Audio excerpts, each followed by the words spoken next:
Hey everyone, so today I want to talk to you guys about my Steinberger ZT3.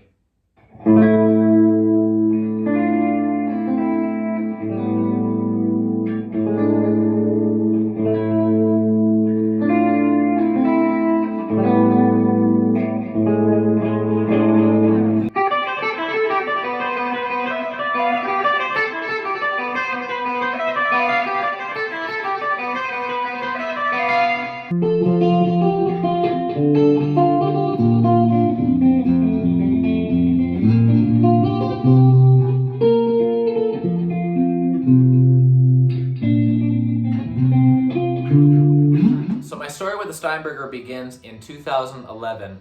So I discovered a band called Cynic in about 2009, and I noticed that they had these really cool guitars that didn't have a headstock, and it was a Steinberger.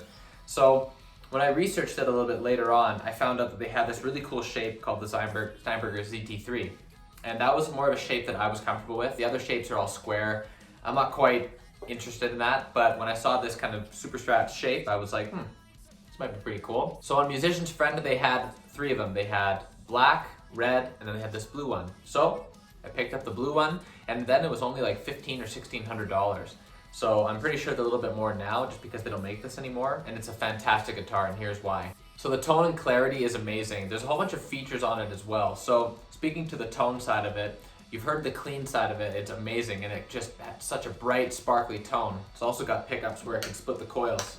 So I can have a single coil pickup version here. So on all my albums, I record all the cleans with this guitar because it's the only guitar I have that has single coils.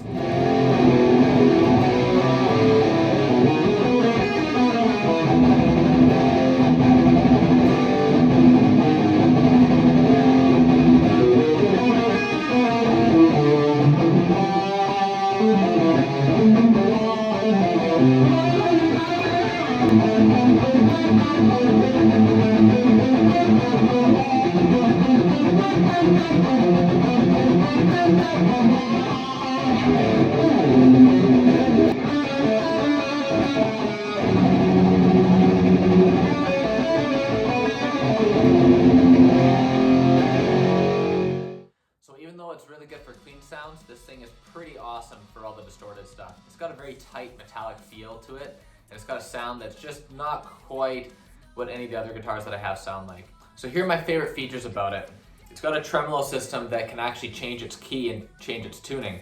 So when you have the whammy bar in, you can lock it into a whole like half step at a time. So if you want to just do a song that's in E standard versus D standard, all you do is just crank it up, and then you've got yourself an E standard guitar. It's also got Allen keys built right into the guitar. That's really interesting too, because when you're traveling on the road and stuff, having this right here is just, it's like an engineer's guitar. It's just perfect. When traveling, this thing is a dream because it doesn't have a headstock, so it easily fits in the overhead compartments on a plane.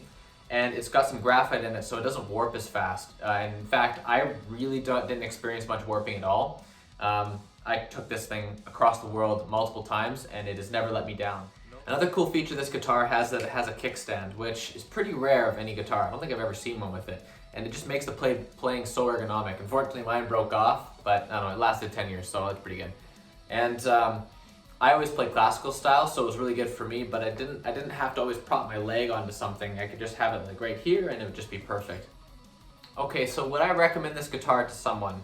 I would say absolutely yes. So it's not exactly the best for rhythm guitar playing for metal. It's really good for it, but it's not perfect. It's no, it's no Ibanez Xiphos or BC Rich Stealth. But for what it is, it's the most versatile guitar that I have because the clean sounds are amazing, but also it's got some really balls and punch and stuff when you've got the distortion on.